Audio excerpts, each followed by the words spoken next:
If you're celebrating Halloween tonight, you might want to hear these stories first. Because what happened to these people on October 31st will make you think twice about going out after dark. Halloween is supposed to be fun, right? You dress up, eat candy, maybe watch a scary movie. But for some people, Halloween night turned into an actual nightmare. And I'm not talking about bad costumes or stomach aches from too much chocolate. I'm talking about real situations where people barely made it out alive. These are 10 true stories of people who had to fight for their lives on the scariest night of the year. And trust me, none of them saw it coming.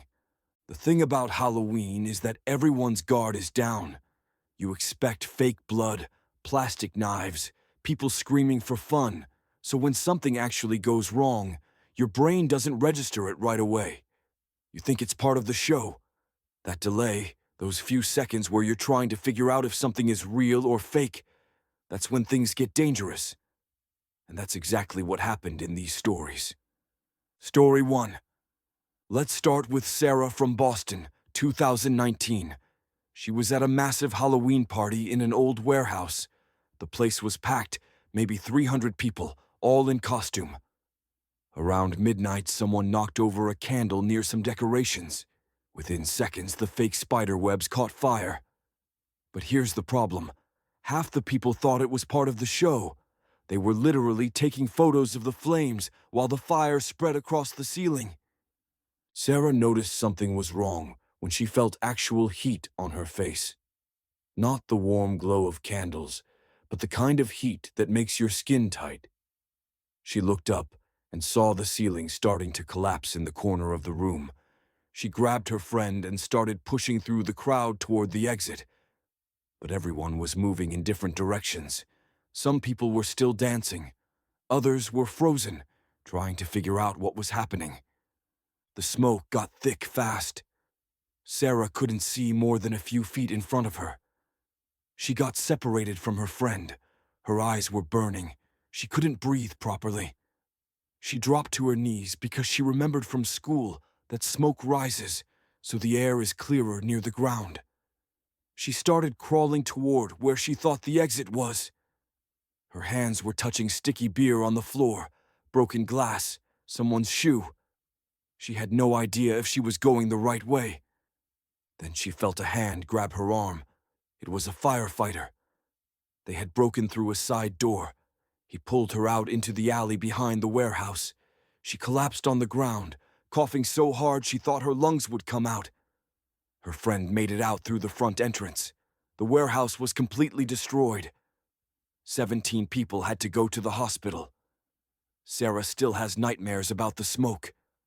Story 2.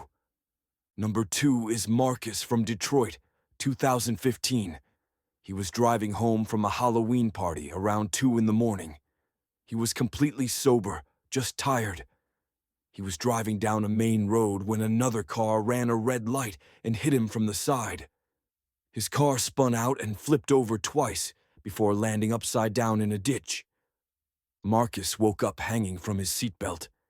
His head was pounding. Blood was dripping from somewhere on his face into his eyes. The car was filling with smoke. He could hear the engine making a weird hissing sound. He tried to unbuckle his seatbelt, but his hands were shaking so bad he couldn't press the button properly. The smoke was getting thicker. He realized the car might explode. He's seen enough movies to know that's actually a real thing. He forced himself to calm down, took a breath, and pressed the buckle. He fell onto the roof of the car, which was now the floor. His left arm felt wrong, like it was loose. He crawled toward the window, but it was shattered glass everywhere. He had to use his jacket to cover his hands and pull himself through the broken window frame. He dragged himself up the ditch to the road. His legs weren't working right. He looked back and saw flames starting under his car.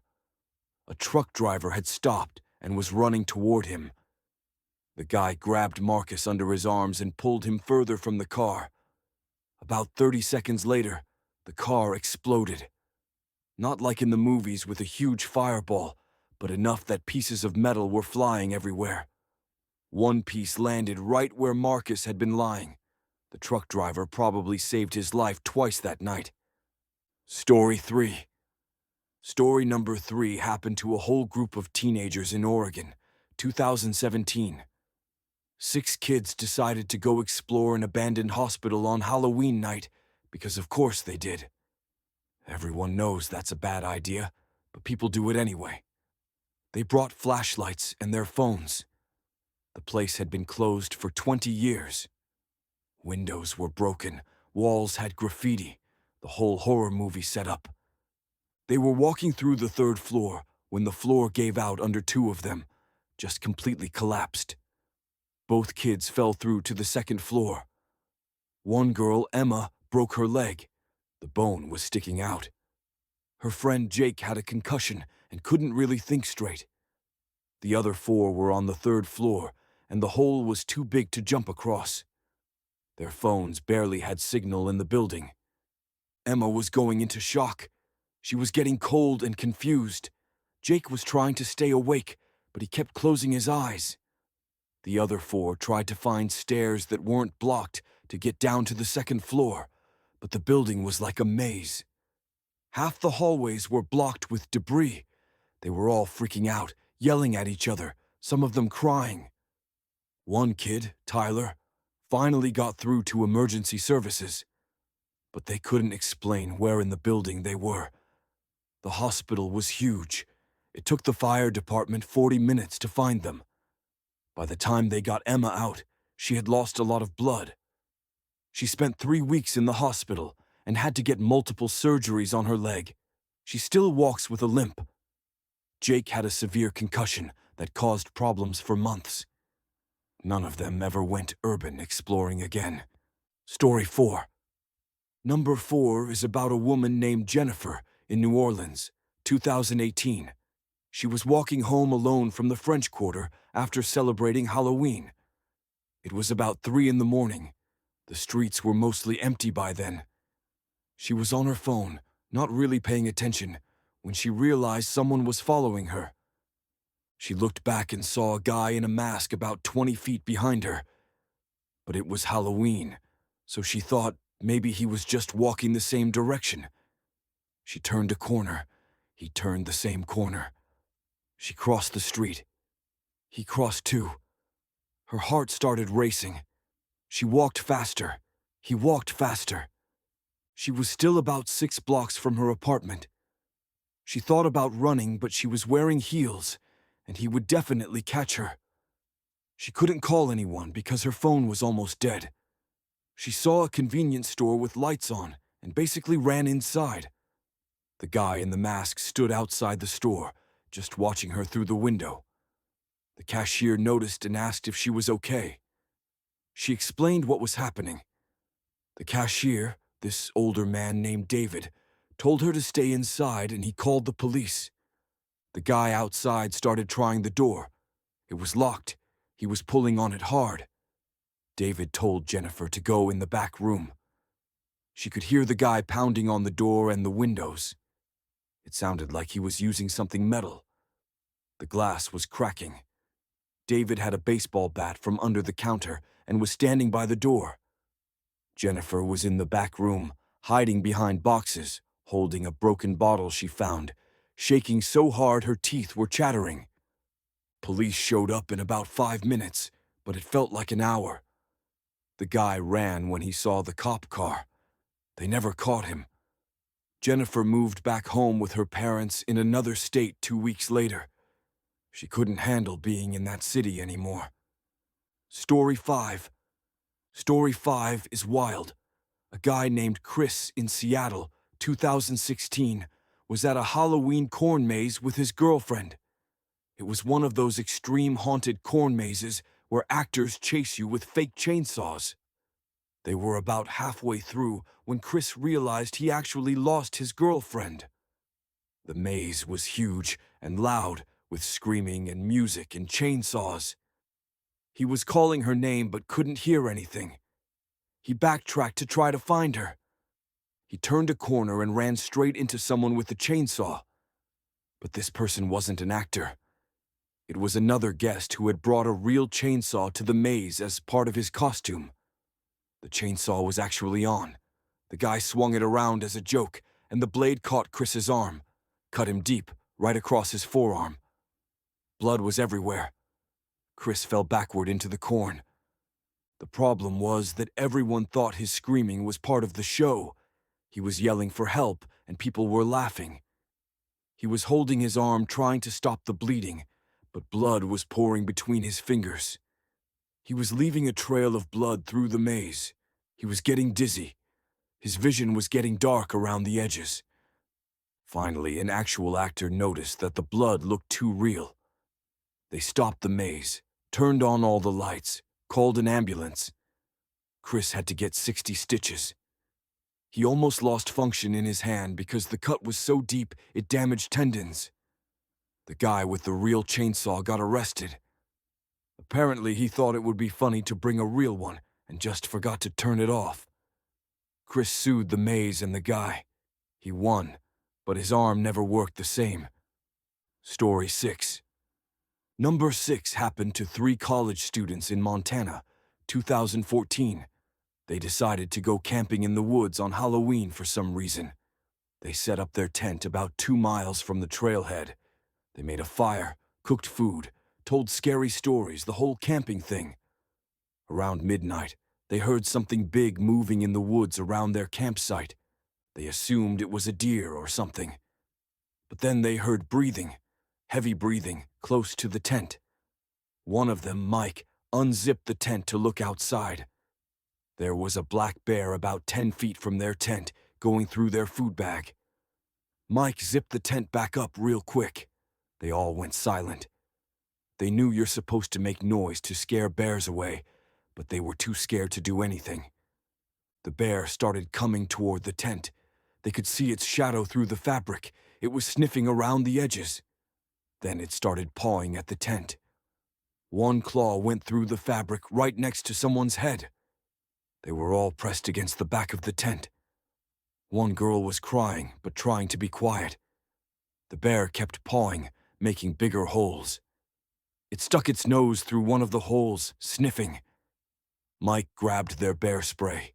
He waited until the bear's nose came through again and sprayed it directly. The bear went crazy, thrashing around, making this horrible sound. Then it ran off into the woods. But the tent was destroyed. It was freezing cold. They were 2 miles from the car in complete darkness. They had to hike out using their phone lights. They kept hearing sounds in the woods around them the whole way. Every snapping branch made them think the bear was coming back. They made it to the car, drove straight home, and never went camping again. Story 7. Story 7 is short but intense. A guy named Omar in Philadelphia, 2013, was at a Halloween party in a high-rise apartment. 20th floor. Someone started smoking in the stairwell and set off the fire alarm. The alarm was insanely loud.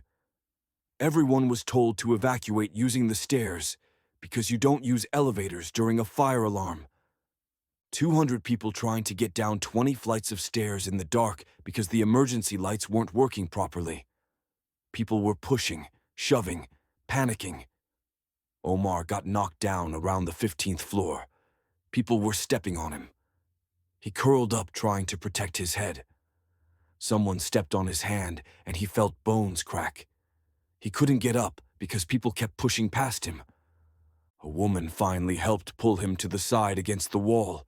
They waited for the crowd to thin out. His hand was swelling up huge. Turns out there was no fire, just smoke from a cigarette. But Omar broke 3 bones in his hand and had bruises all over his body. He said the scariest part was feeling completely helpless while people just trampled him. Story 8. Number 8 involves a family in Louisiana, 2020. Mom, Dad, and 2 kids went to a drive-through haunted house for Halloween. You stay in your car and drive through while actors do scary stuff around you. About halfway through, their car just died. Engine completely shut off. They couldn't restart it. They were stuck in this dark tunnel with fog everywhere. The actors didn't realize their car actually broke down. They kept doing their scary routine, banging on the windows, rocking the car. The kids were terrified, crying. The parents were trying to calm them down, while also trying to restart the car. The car behind them started honking, not knowing what was wrong. The dad got out to try to flag down staff, but an actor in a monster costume tackled him as part of the show. He hit his head on the ground hard. The mom started screaming that this was real, not part of the show. Finally, someone understood and stopped everything. The dad had to get checked for a concussion. The car had to be towed out. The whole experience traumatized the kids. The youngest one, who was 7, had nightmares for months and refused to go in a car after dark. Stories 9 and 10. Story 9 might be the worst. A college student named Rachel in Austin, 2012, went to a Halloween party at a house near campus. She accepted a drink from someone she didn't know well. About 20 minutes later, she started feeling weird. The room was spinning. She couldn't talk right. Her friend noticed and asked if she was okay. Rachel tried to say she needed help, but the words wouldn't come out right. Her friend got scared and took Rachel to a bedroom to lie down. But Rachel kept getting worse. She couldn't move her arms. Her vision was blurry. She realized someone had put something in her drink. She tried to tell her friend, but she couldn't speak. Her friend thought she was just drunk and left her in the bedroom to sleep it off. Rachel was alone, unable to move, barely conscious, and terrified. She heard someone come in the room. She couldn't see who it was. They started going through her pockets, taking her phone and wallet. She tried to scream, but nothing came out. The person left. Hours went by. Rachel was drifting in and out of consciousness. She genuinely thought she might die in that room, and no one would know until the next day. Around 4 in the morning, a different friend came looking for her. Found her barely breathing, called an ambulance immediately. The hospital said she had been drugged with something serious, probably GHB. If her friend hadn't found her when they did, she might not have made it. The person who drugged her was never caught. Rachel quit school and moved back home. She doesn't go to parties anymore. And the final story, number 10, is about a married couple in Colorado, 2021. They were driving through the mountains on Halloween night, heading home from a party. It had been snowing. The roads were icy. They came around a curve, and their car slid off the road, rolled down an embankment, and crashed into trees. The car landed on its side. The husband, Tom, was okay but shaken up. His wife, Lisa, was unconscious. Blood was coming from her head. Tom's phone was dead. Lisa's phone had flown somewhere in the car, and he couldn't find it in the dark. They were at least 10 miles from the nearest town. No other cars on the road. Snow was falling harder. It was about 15 degrees outside. Tom tried to climb up the embankment to the road, but it was too steep and icy. He kept sliding back down. He had to make a choice: stay with Lisa and hope someone found them, or leave her and walk to get help. Lisa wasn't waking up. He was afraid she was dying. He decided he had to go. He started walking along the bottom of the embankment, following where the road went above. Snow was getting deeper. He was only wearing a light jacket. His hands and feet were going numb. He was shaking uncontrollably. Every few minutes he thought about turning back, but he knew Lisa needed real help soon. He walked for almost 3 hours before he saw lights from a gas station. He stumbled inside. His lips were blue. He could barely talk. The people inside called emergency services. It took rescue teams another hour to find Lisa. She had a skull fracture and had been unconscious in below-freezing temperatures for over 4 hours. But she survived. Barely. She spent 2 months recovering. Tom got severe frostbite on 3 of his toes. Doctors said if he had walked for another 30 minutes, he probably would have collapsed and frozen to death. If this video kept you watching until the end, there's another one right there that you'll probably watch all the way through too.